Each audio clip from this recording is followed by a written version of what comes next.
Hi, I'm Ray, and this is my 2026 April reading journal. I read 6 books in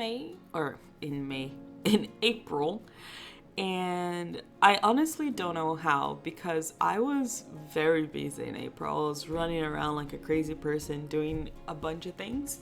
So the fact that I was able to read 6 books, very happy with myself with that. And I actually DNF a book quite early in the month. It was The House of Spirits by Isabel Allende. That one I DNF'd because it had a quite long essay scene and I just gave up. Like, I just couldn't do it.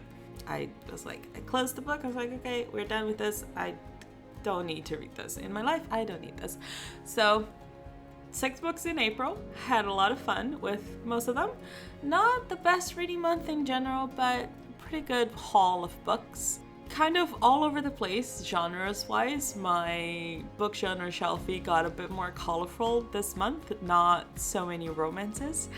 I am happy that I chose to do colorful, kind of rainbow colors for the book shelfie. But I'm not so happy that my romance color is this kind of warm color, peach kind of thing. I wish I chose a better pink, or maybe I put the purple as romance. I think it would be a bit more like a nice, more colorful color. I think it would be nicer than that kind of pale pink peach color. You know what I mean? I don't know. I wish it was a bit more colorful than that very pale pink. Anyway, I finally have a contemporary fiction to put down because every other contemporary fiction I ended up putting as romance instead or something. So I finally was able to put one down that I actually felt it was more of a contemporary fiction novel than a romance novel. So yay, oh yeah. That was actually a read for one of my challenges as well, so I'm very happy with that. I got another yellow book, which is my other category, and this one was a thriller. It was A Locked Door by Frida McFadden. Is it Frida? Yeah, Frida McFadden, which is actually Sarah Cullen. And that was fun. I think I'll look for a more popular McFadden book because I wasn't too enamored with the book, so maybe a more popular book would be better. But that is how the bookshelf is coming along, and I'm very happy with how it's going. Now this page, my 2026 in books, it's looking so pretty. I'm looking forward in finishing this book, completing the page. I am so close to it. In May, I already managed to get up to 30 books. So we are getting closer and closer to finishing up this page, and it's going to look gorgeous. I am so excited for it. And hopefully in May I'll be able to read a bit more because I'm participating in the Goober Readathon, even though I'm not going super fast. We'll see how much I'm able to read for that. Now for the book format and book length pages, I am not super happy with how these are coming along, mostly the book format one, because as you can see, I am mostly reading digital, so it's very monochromatic. So I'm not super fond of that. The book length, my problem is that I keep making mistakes, so I keep having to add bits of paper to fix my mistakes, which is what I'm doing there. So that's a different issue that I have going on. And also that pink, it's very annoying to work with. The under 300 pages is very annoying to work with. So I don't know what's going on with those 2 pages, but they're coming along. The release year, I finally have a 2026 book. So yay, 2026. And the star ratings, I actually don't add anything because I hadn't rated anything by the time I was recording this. Again, I was steamrolling recording this and doing this because I was super busy in April and I was only able to do this in the 10th of May. So we are going as fast as we can as well in the voiceover here. And you can see I added my DNF over there. Now for my stats, As I said, I read 6 books in April. All of them were digital, all of them for Libby, and only half of them were pre-planned. Like, only half of them I had holds on Libby for them, and they became available to me in end of March, early April, and that's why I read them in April. The other ones, I was just kind of scrolling through Libby. They were available and they looked interesting, and I read them, which happens way more often than you would think. As for my series, I read Role Model, haven't touched One Piece. It is going to happen. It is going to happen. It is. It's going to happen. This, on the other hand, I have no excuses other than I have no excuses. No excuses. I have no other than I keep rolling. One day I will get back to it. I read 2 out of the 5 rolls so far, and that's it. I have the Ministry of Time to read now. So yeah, the pile keeps on piling. I read Oye for Colombia in my America Latina challenge. So yay me for making that happen this month. And my bingo, I have a bingo. For my 2026 release, I have Sir Cameron Apparently Needs to Die, which was my free space in the middle. My no adaptation went for Don't Let the Forest In, which gave me a bingo. Now for the full bingo up ahead. We are totally going to do that. In May, and these 2 I'm putting down now are for May already, I have under 200 pages for The River Has Roots, which is the same author as This Is How You Lose the Time War, which is a great short story as well. The River Has Roots was also very good. And Return to an Author, I have T. Kingfisher's A House with Good Bones, and she ended up beside T. Kingfisher's Hemlock and Silver, which is just an adorable bingo happening, because that was not planned. It just worked out that way, and I'm very happy that my bingo did that for me. As for my Read the Rainbow challenge, I have an orange book cover for Oye by Melissa Mogollon, the book I read for Colombia for my America Latina challenge, and it's a lovely book. I definitely recommend that. And for my purple, I have my 2026 book, which is Apparently Sir Cameron Needs to Die, which is a comedy fantasy book, and it's quite funny. I do recommend it if you want some silly goof in your life. For the Goober Book Club, I finally read a book. I read the April book in May, but I still read it, so yay me, I finally got there. I read The River Has Roots, so I'm definitely behind, but I read it. Now for the Year of Goober challenge, I am very happy with this, and I'm definitely on top of this challenge, and I'm very excited to be doing this. For April, I did Hot Cross Buns, which was linked to tradition. The challenge for April was linked to tradition, the one I chose to do, because the other one is Chocolate Chip Cookie, which is a nostalgic read.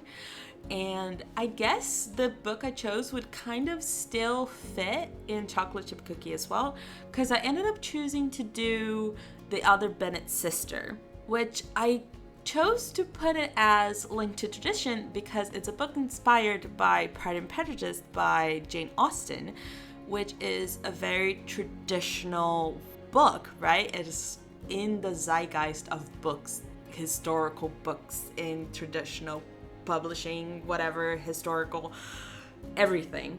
And I thought it just worked better as a linked to tradition itself and not necessarily a nostalgic read. I think if I was to read Pride and Prejudice itself, would be more nostalgic read, because I honestly don't even know how many times I've already read Pride and Prejudice. I think I've read it like 3 or 4 times already. But The Other Bennett Sister, I think it fit quite nicely into linked to tradition, because it is linked to the tradition of romance novels, historical romance, linked to the Regency era, linked to Jane Austen. It has that entire link there, and I thought it fit perfectly. So that's how I ended up having The Other Bennett Sister for Hot Cross Buns.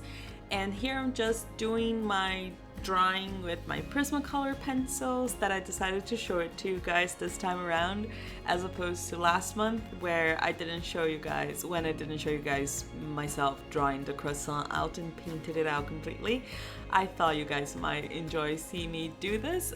It's quite simple. I just grab a reference pictures, as you can see me using my husband's phone to look at a picture and just draw it out as I see it. Honestly, I do it very loosey-goosey. I try not to erase anything because I like trying to keep this very loose sketch quality to it, which is also why I use my red pencil to draw, because I like drawing in red pencil when I sketch. So I keep the red pencil, the first red pencil that I use, down, and I try not to erase it, and I just use my Pigma Micron pens to line it, and then I use the Prismacolors to color it, and then I just erased a little bit, so just so the white of the buns was a little bit more white, and just writing down hot cross buns. I never had one actually, so I guess I need to try it.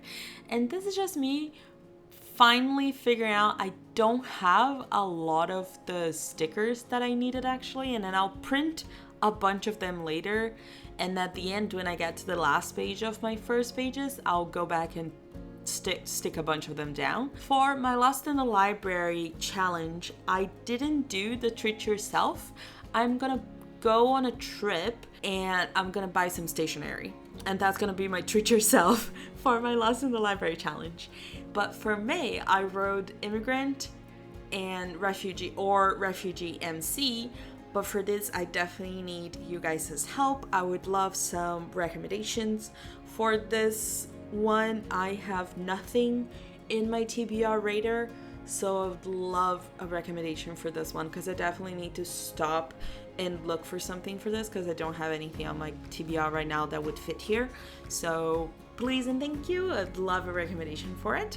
Now for my buzzwordathon, I'm also very happy with how this page is coming along, because it already has so many book covers. I always love when there's a bunch of book covers. So I have, for the cover side, I have Don't Let the Force In for Damage, and then I have Parts of a House on the title side for The Locked Door, and then back on the cover side I have Wearable Accessories with Oye, and then Wings I have A House with Good Bones, and then I have Internal Body Parts, I have The Resurrectionist that I'm currently reading, so I'm not gonna put it down. And then here I'm just going back because I printed a bunch of things that I was missing, so I'm putting down The Other Bennett Sister over in the Year of Goober, and then I'm putting down The River Has Roots, and I'm putting down A House with Good Bones for my bingo, because I might as well just print them, because I had space in the page because I needed to print a couple of things for April still, so I was like, might as well print some stuff for May already, right? Not waste pages. So that's my start of page book. Now let's go for the actual books I read in April. I should say, let's do my cover page. I guess I didn't do a little overview of how it looks, and you guys only have the thumbnail to go by, but I ended up doing this kind of tropical citrusy theme based on this ephemera by Granado, which is a perfume company from Brazil, and they're really good. Their stuff smells really good. My grandma used to love them, and this ephemera I actually got one time I went to this store with my grandma last year, so I have been hoarding it for a couple of months now, and I finally was looking through my papers and I was like, I need to figure out what I'm gonna do for my cover page for April, and I pulled this out because it looks lovely, and I was sure I could do something, and I did, and I'm very happy with it. It's one of my favorite covers so far, so I'm very happy with how it turned out. I think it is actually my favorite so far, so yay, Granado. Thank you for your ephemera. Your art direction is lovely. Please continue. But yeah, other than the Granado ephemera, I went with these lady stickers that I've had for a while. I'm pretty sure I still have the link from where I got them from. I'm pretty sure I got them in like Shopee or something, but I think there was a listing similar to them at Journal Say or something like that. I'll link down below where I got them from. And same thing was with the flowers as well. And I love that these flowers that I use has the golden foil. It kind of brought a little bit more of the yellow into the theme, and it looked really lovely. I just wish the ladies did not have this kind of autumnal outfits on, but the color scheme worked fine, so it worked out just fine. as for the April and stats font that I used, I found this font that I have written down on the screen there on a website, and I just copied it out. I just wanted this kind of style to imitate the style that Granado had on the paperwork ephemera, and this was the closest thing that I found. So we were just going with that kind of Art Deco style font. It's what I was looking for, and this is the one I found. So that's what I was going with, and I like what I was able to do with it. So yay, hand drawing that. But for the books that I actually read this month, as you saw before in the previous pages, I started the month with Role Model by Rachel Reed, followed by The Other Bennett Sister by Janice Hatlow. Then I read Oye by Melissa Mogollon. And then it was Don't Let the Forest In by C.G. Drews. Second to last was Apparently Sir Cameron Needs to Die by Grace Dothers. And last but not least was The Locked Door by Frida McFadden, which was my first thriller of the year, which is not a common genre for me. I read mysteries quite a fair amount, but not thrillers. My highlights of the month was The Other Bennett Sister and Oye. The Other Bennett Sister actually watched the BBC adaptation, and it was lovely. I had a great time watching the adaptation as well. As for the formats, as I said, everything was digital, and the source, everything was from Libby. For the pages, I read 2,216 pages. Most of the books were around 300 pages. The 400-page range was The Other Bennett Sister, and the ratings ended up being between 2.5 and 4 stars overall. So not a bad month overall. I still haven't calculated how much in average was that. I still need to do that. I haven't done that yet. It was because I didn't put down the stars on Stargraph yet. I should probably go do that after I finish recording this. Now, for the first book that I read, let's do a little review, shall we? Role Model by Rachel Reed is number 5 in the Game Changer series. And honestly, it's okay. I don't have anything bad to say about this book, but I don't have any great reviews about it. I ended up giving it a 3-star overall. It's kind of middling to me, honestly. I enjoyed Harris. I didn't much care for Troy. I do have to give him kudos because he is a character that believes survivors, although I don't understand how he ended up being the character that stepped up and was the person that decided to be the person to believe survivors overall in the world of the series. I guess, I don't know, it kind of, the characterization of that was odd to me.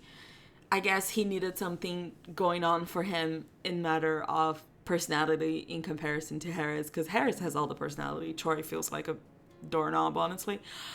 But I enjoyed Harris. Harris feels like a person that I would be friends with, honestly, but I am insane, so.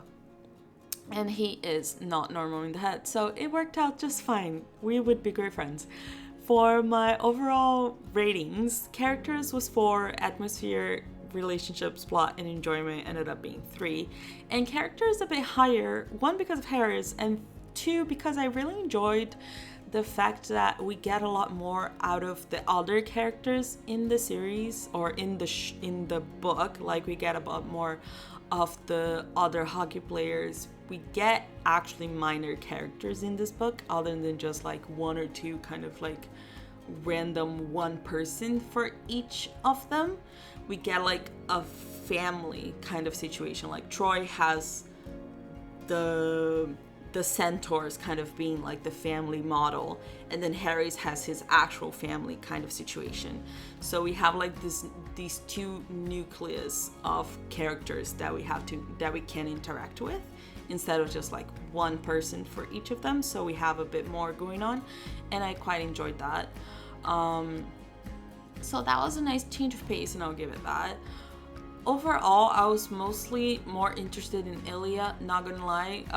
Every time he showed up, I was like, oh, I'm gonna read about this in the long game. every time he showed up, I was like, oh, I'm definitely gonna read something about what's going on here in the next book, or something like that. As for my whatever's going on in the page here, I don't know what was going on. I wanted to do something weirdly colorful because I got tired of the color scheme I was doing for all the other books in this series, because I have nothing related to ice in my stack of things. So I just chose very colorful, blue-ish, pink-ish stationery and went with it. And it did not fully work, but I was committed to it. So I was like, I'm just gonna pick up some other stickers and put on top of it and pretend it's just a random splash of color behind it. And it's fine. It's not the best. It's okay. But this sticker box, it's like a little sticker box that I got on Hanji gift shops in Toronto, and it has like this collection of cute stickers with the same reoccurring characters, and it's adorable. So I chose the cat and the bunny, and one of them is Harris and one of them is Troy. That was what was going on in my head, so I chose both of those characters, and that's what we're going with. You choose who's who. That's what I was going with. And it kind of ended up being the same thing as I did with Eric and Kyle from the other one, where I got little character stickers to be each one of them as well. It's just that the other one was just a nice, coherent thing, and this one's less coherent. It's fine. I am being less coherent today anyway, I guess. I don't know. I am moving things around. But yeah, that was my thoughts on Role Model overall.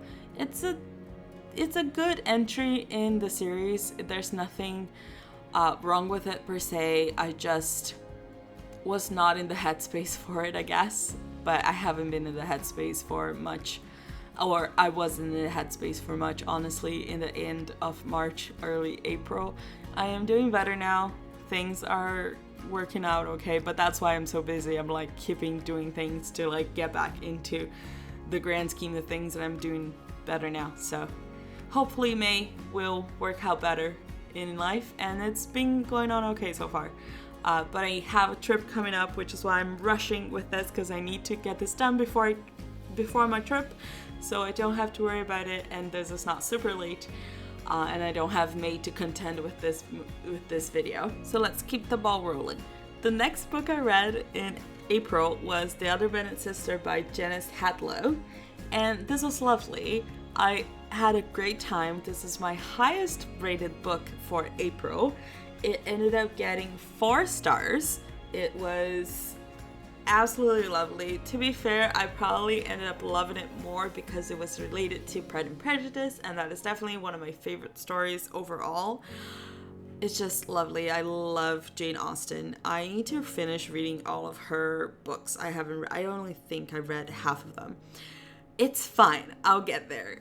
As you saw with my rule for reading, I have a couple of books of hers to read. It's fine. It's gonna happen. I had a great time with this. I didn't completely love it, and I do have like issues with the story overall and little things here and there that I wish she did differently, or little choices that I was like, huh. But overall, I quite enjoyed it. So characters and atmospheres got a 4, relationships got a 3, plot and enjoyment got a 4. And relationships got a 3 because I wish a few things were a bit more explored and just spoken more, just relationship-wise itself. I guess I was expecting a bit more from the characters in relation with how they're written, not necessarily with how they are portrayed. I don't know. It's a weird relationship between having a modern person writing Regency book characters from a Regency novel. These characters, or some of these characters, are Jane Austen characters, so we have expectations of how they're supposed to act.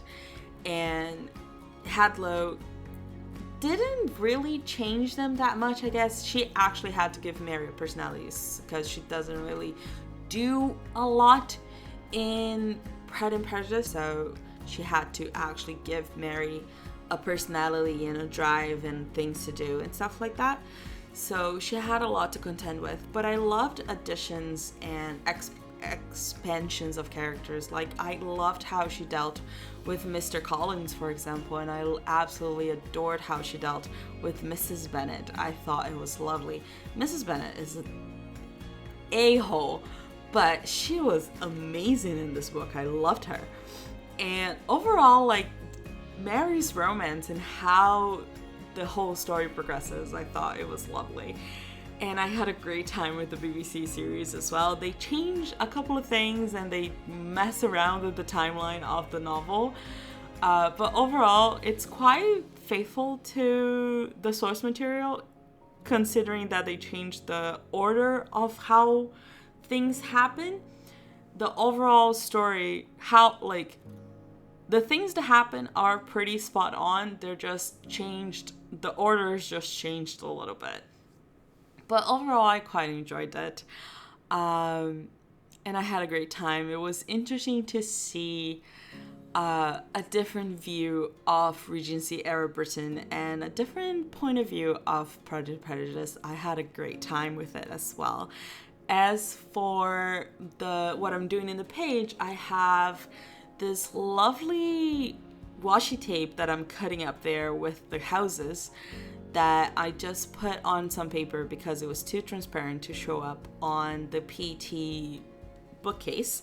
And those houses are actually from the same set and this as the swooshy colors from the left side of the page. So this set is kind of all over the place, but it has really like impressionistic color scheme to it. So some of the washis are really nice, and it worked out really well here. And I really like how this page turned out with the houses kind of feeling sort of Regency Britain, Hertfordshire, and with the bookcase feeling more like Mary and the Bennett library, or the other libraries that Mary goes to.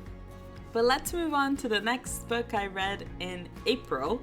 That was Oye by Melissa Mogollon, which was the Columbia book I read. She's actually Colombian American, but it talks a lot about being Colombian, from a Colombian family, and it focuses on the grandmother of the story, Abue, who is Colombian. So I included it as a Colombian story.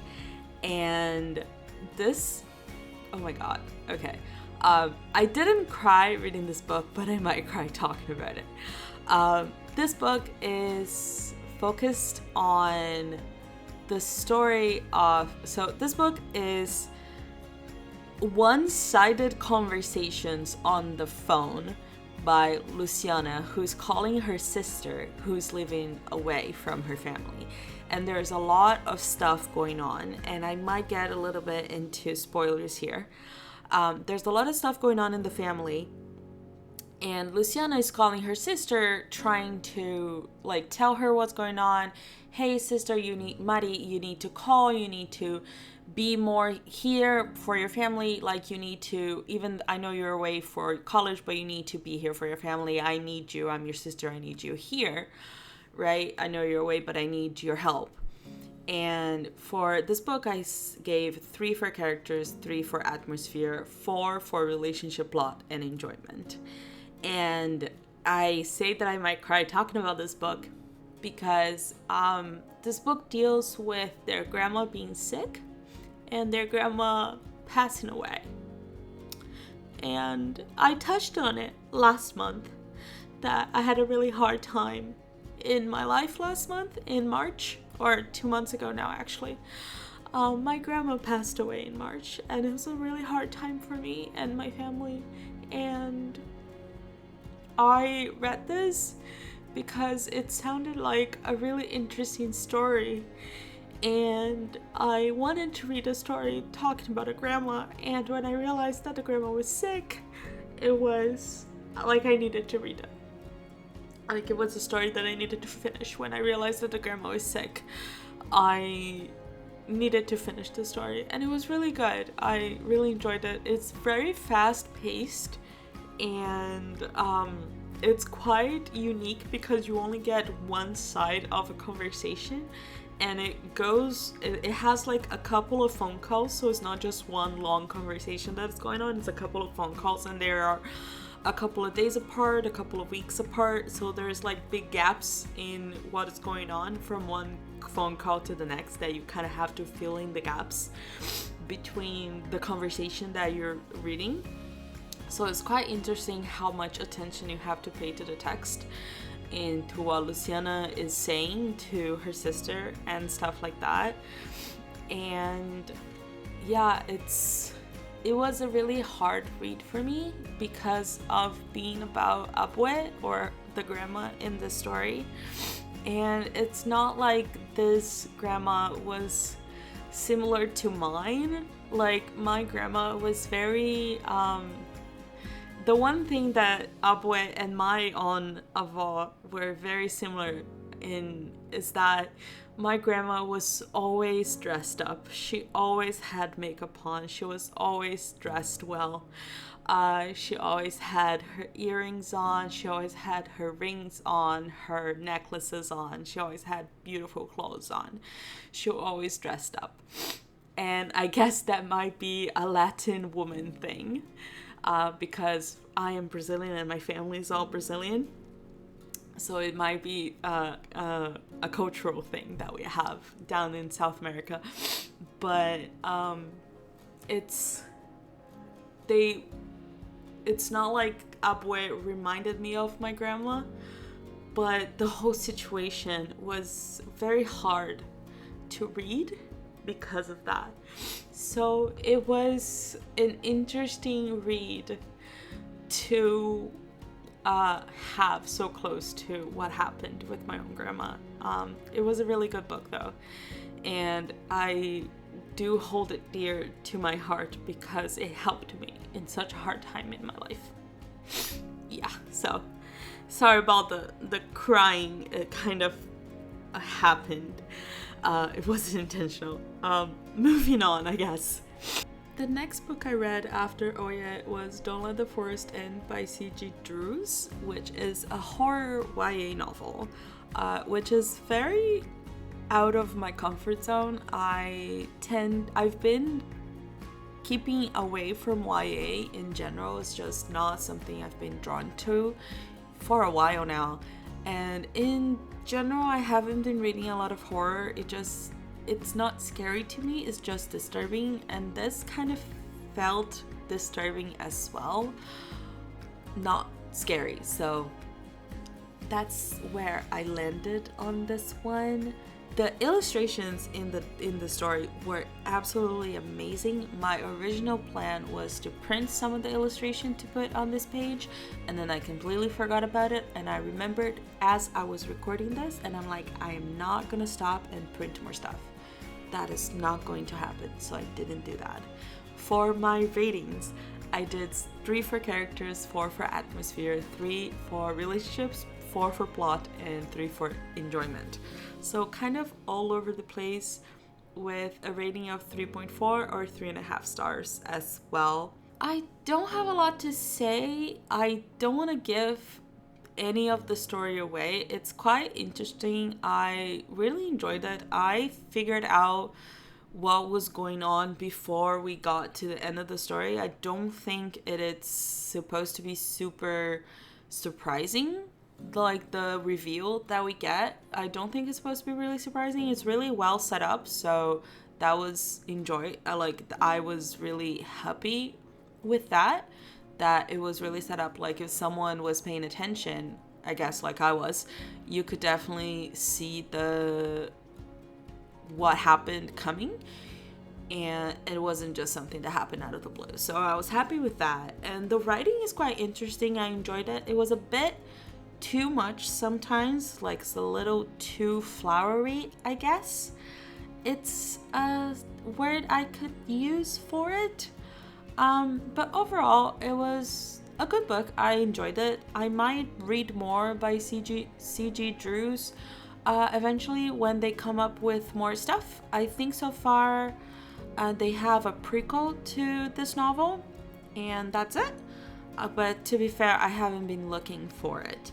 As for what I'm doing in the page, I have just some creepy ephemera that I had, honestly, and then this random magazine picture of this dollhouse that I had that just works as the school, because this is set in like a boarding school, so it just worked out. I just had that cut out from somewhere.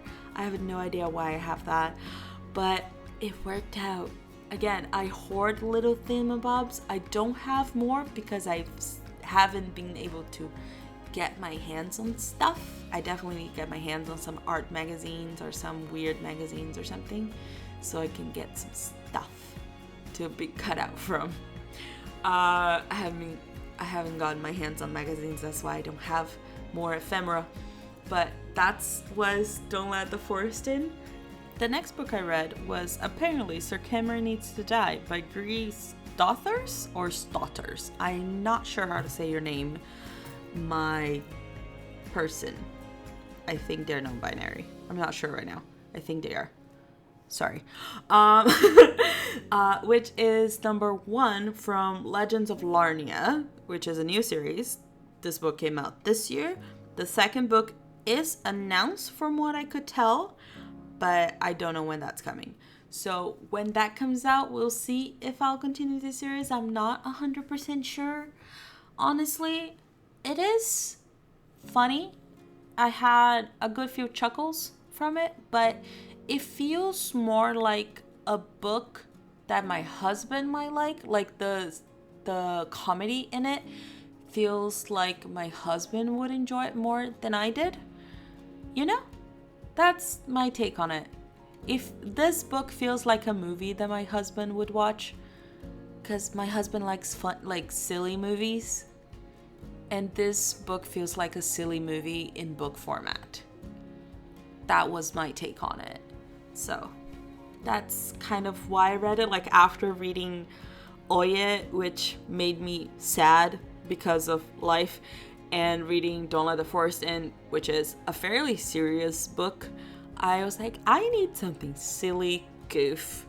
I need some goofs in my life.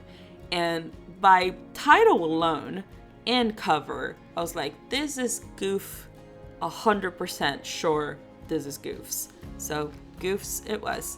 I gave it 3 for characters, 2 for atmosphere and relationships, 3 for plot, and 3 for enjoyment.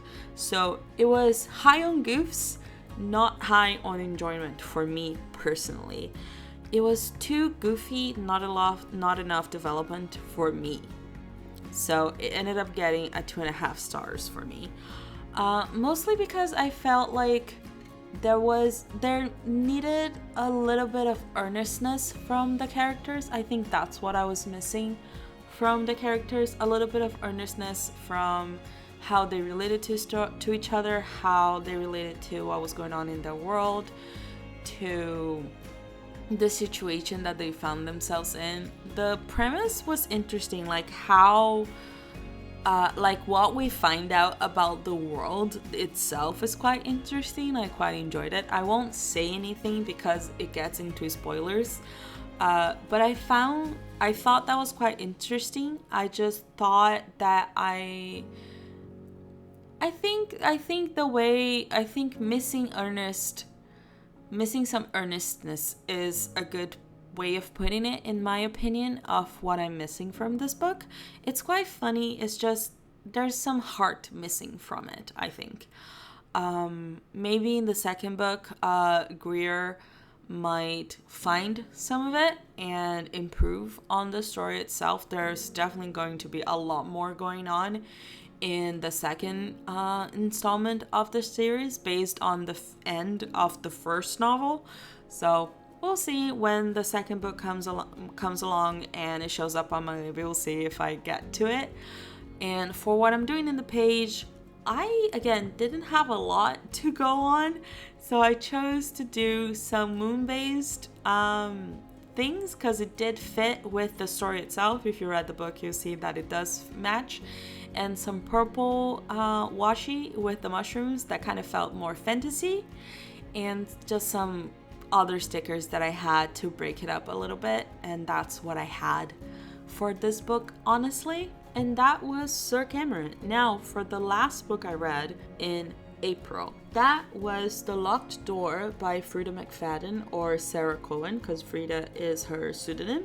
And I picked this up because I've been meaning to kind of try to get out of my comfort zone and read some genres that I haven't read so much of, and thriller is definitely one of them. I tend to gravitate more towards the mystery side of things, not necessarily thriller. So I decided to go with a thriller, and I wanted to read McFadden because she is a fairly popular author. So I went with this one. I went with this one because it was available.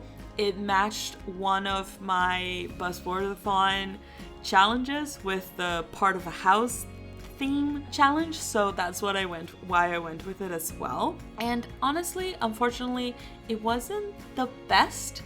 It might be just because it's a weaker McFadden book. I might give another book of hers a shot. I'll take a look and see which of her books is a bit more popular and which one people like a bit more, to see if I enjoy it better. So for my ratings for this book, I gave 3 for characters and atmosphere, 2 for relationships, and 3 for plot and enjoyment. And this overall came up to a 3-star, and it was mostly because I didn't really care for, like, the characters were well written, which is why it ended up being a 3. It's just that I did not care how they related to each other. Neither did I care about the little romance that we had, or did I care about the father-daughter relationship, or any other relationship that we got in the story itself with the other minor characters that we have in this book. I don't want to say like specific characters, so I don't give spoilers, because if you get spoilers, it's kind of like you get the book given to you. So I'm trying not to give out names or anything like that.